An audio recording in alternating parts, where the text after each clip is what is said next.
नमस्कार, मैं अजय मिश्रा इस समय लखनऊ में हूं और हमारे साथ में कांग्रेस के वरिष्ठ नेता शैलेंद्र तिवारी जी हैं। राजनीतिक माहौल पूरे उत्तर प्रदेश में ही नहीं बल्कि पूरे भारत में बहुत गर्मजोशी से स्वागत किया जा रहा है। हर जगह इसकी चर्चा परिचर्चा है। कांग्रेस, बीजेपी, क्या लगता है आपको? कांग्रेस। कैसे? देखिए, कांग्रेस लॉजिक के साथ आ रही है। 30 लाख रोजगार दे रही है। महिलाओं को 1 लाख रुपए दे रही है, 5 गारंटी दे रही है। तमाम योजनाओं के साथ जो है कांग्रेस मैदान में उतरी है, ना कि किसी तरह की लफाजी और लंतानी बातों से मैदान में उतरी है। भारतीय जनता पार्टी का कहना है कि कांग्रेस अगर मेजोरिटी सीट पे खुद अकेले दम पे चुनाव नहीं लड़ रही है तो सत्ता में कैसे आएंगे? देखिए, इंडिया गठबंधन चुनाव लड़ रहा है और इंडिया गठबंधन मेजोरिटी में सरकार बनाने जा रही है 200%। मोदी जी कह रहा है 400 से प्लस सीटें आ रही हैं। देखिए, मोदी जी की बात को आप सीरियस ले सकते हैं, मगर अब हिंदुस्तान की जनता सीरियस नहीं ले रही है, क्योंकि मोदी जी ने कहा था 2 करोड़ नौकरी देंगे, कहाँ दिए?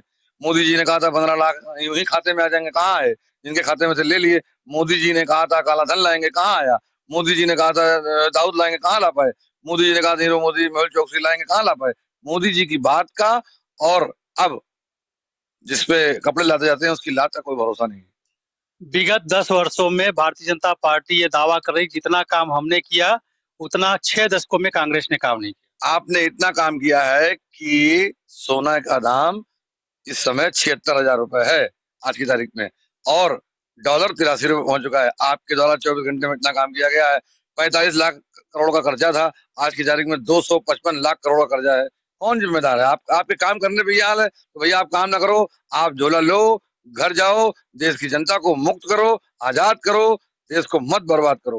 कह रहे हैं आम आदमी को हमने आवाज दिया, शिक्षा हमने निःशुल्क कर दी है। हम बात कर रहे हैं कि उज्ज्वला गैस फ्री कनेक्शन दे रहे हैं, बैंक अकाउंट खुलवाया हमने। एक आम आदमी के जीवन में विकास लाने के लिए किसान सम्मान निधि दी, बच्चियों के विवाह के लिए हम सहयोग कर रहे हैं। एक नहीं, ऐसी अनेकों योजना है, मुद्रा योजना है, सोलर योजना ले आए कि जो तबका गांव में रहता था, जिस तक योजनाएं पहुंचती नहीं थी, वो हम पहुंचा रहे हैं और ट्रांसपेरेंट तरीके से पहुंचा रहे हैं। आप क्या कहेंगे इस पे? देखिए, मोदी जी जुमलेबाज हैं, धोखेबाज हैं। ये हम नहीं कहते, मोदी की बातों को जुमला बताने वाले उनकी पार्टी के नेता ही कहते हैं। अमित शाह जी ने कई बार कहा है और तमाम लोगों ने कहा है। आप ये बताइए, क्या इंदिरा आवास पहले नहीं था, या प्रधानमंत्री आवास योजना पहले नहीं थी, या पहले लोगों को जो है आवास योजनाओं में योजना नहीं मिलती थी? सब तमाम सारी चीजें थी, उन योजनाओं में लोगों को चीजें मिली हैं। और गरीब, देखिए, मनरेगा आया तो प्रधानमंत्री ने कहा मनरेगा तो जीता जागता जो है स्मारक है। आज आज मनरेगा एक ऐसी योजना है जो हिंदुस्तान के तमाम मजदूरों को रोजगार दे रही है, जिनके लिए खाने पीने की व्यवस्था कर रही है। और उज्ज्वला गैस योजना की हालत सोच लीजिए, जिनके घरों में गैस गया है, एक बार के बाद दोबारा रिफिल हुआ तक नहीं है। आप ये समझ लीजिए, एक बात। दूसरी बात, 2013 में सिलेंडर 350-400 रुपए हुआ करता था। 100-150 रुपए जनता के खाते में सब्सिडी जाती थी। आज की तारीख में वो सिलेंडर 1100 रुपए का है, जब आपने 100 रुपए कम कर दिए तब। आप क्या लगता है आपको, ये आएंगे तो ये समझ लीजिए कि महंगाई पूरी तरह से चरम सीमा पर होगी। लेकिन अब जनता ने इनको वापसी का टिकट दे दिया है।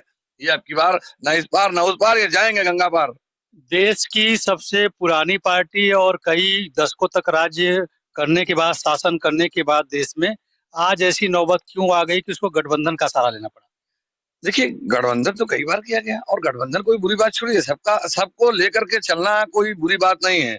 और देखिए, राजनीति में उतार चढ़ाव आया जाया करता है, राजनीति की चीजें हैं, सरकारें बनती बिगड़ती हैं, लेकिन जनमानस का लाभ होना चाहिए, जनमानस की स्थिति सुधरनी चाहिए, ना कि बिगड़नी चाहिए। आज की तारीख में 80 करोड़ लोग राशन की लाइन में लगने को बेचैन है, ऐसी स्थिति में लाकर रखा है। आप सोचिए, कड़वा तेल क्या पहुंच गया है, कहीं 200, कहीं 250, जो मनमानी बिक रहा है। कैसे बिक रहा है? आटे का भाव आप समझिए, कोरोना के समय में आटा 70 रुपए किलो बिक गया। कौन देख रहा है?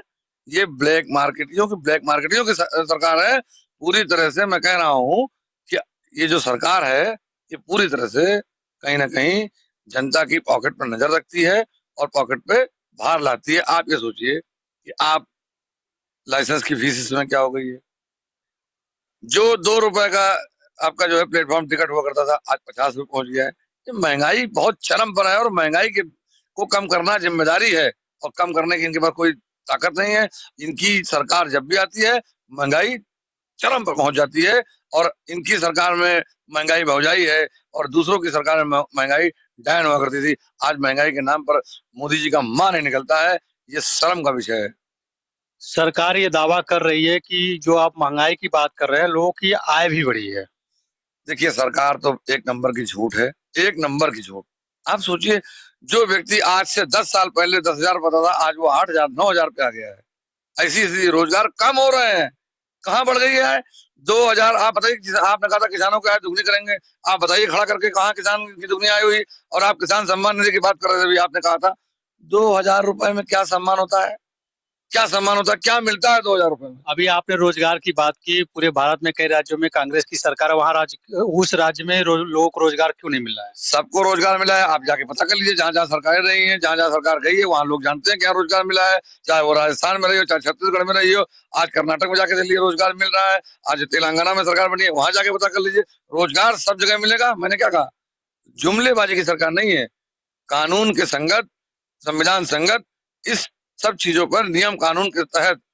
आपने मजाक बनाया था मनरेगा का भी, आज मनरेगा की हिम्मत नहीं है कि आप ऐसे कानून को तोड़ सके, मिटा सके, खत्म कर सके। मोदी जी कह रहे हैं कि महिलाओं का मंगलसूत्र सुरक्षित नहीं रहेगा अगर आपकी पार्टी आ गई। मोदी जी, मैं देश के प्रधानमंत्री हैं, बहुत आदर के साथ पूछना चाहता हूँ, आपकी सरकार में जो गली गली मंगलसूत्र छीन रहा है, उसमें सूचना तक नहीं दर्ज हो रही थानों पे। कौन जिम्मेदार है? कौन होगा रिस्पॉन्सिबल उसका? आप केवल झूठ बोलने के लिए, जुमला गढ़ने के लिए खड़े हुए हैं। कह रहे हैं कि पाकिस्तान चाह रहा है राहुल गांधी प्रधानमंत्री बने। अरे भाई, अभी आप चुनाव में अपने मुद्दे बता नहीं पा रहे हैं, आपने क्या किया वो बता नहीं पा रहे हैं। पाकिस्तान, अफगानिस्तान, फिलिस्तान, यही सब चलेगा। देखिए, जुमला जनता सब जान चुकी है आपका। जनता को आप केवल और केवल आस्था के बहाने लड़ा करके उनको मूर्ख नहीं बना सकते। ये सब राम मंदिर के बारे में क्या कहना है? देखिए, राम मंदिर आस्था का विषय है, उसमें अपनी अपनी आस्था है, और मुझे लगता है कि राम एक शाश्वत सत्य है। उसमें किसी भी प्रकार का कोई भी कहीं से भी कोई निष्प्रयोजन जैसी कोई बात नहीं है। राम अपने आप में राम है, और राम के आदर्श को, राम के आदर्शों पर चलना, राम को मानना और राम की मानना अपने आप में बहुत बड़ी बात है। इंडिया गठबंधन में प्रधानमंत्री का चेहरा नहीं है, क्यों? देखिए, एक बात समझिए, आप कई बार आप देखिए, कई बार ऐसा हुआ प्रधानमंत्री का चेहरा नहीं रहा, तमाम बार ऐसा हुआ।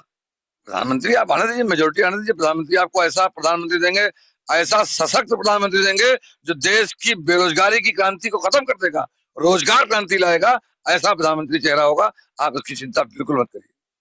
देश में जो चुनावी माहौल चल रहा है, जो वोट प्रतिशत आप 2 चरणों में देख चुके हैं, उससे आपका आकलन क्या है? क्योंकि एक आपका लंबा अनुभव है राजनीति का, आप क्या समझते हैं? देखिए, सरकार के प्रति लोगों की उदासीनता है, सरकार से लोग निराश हैं।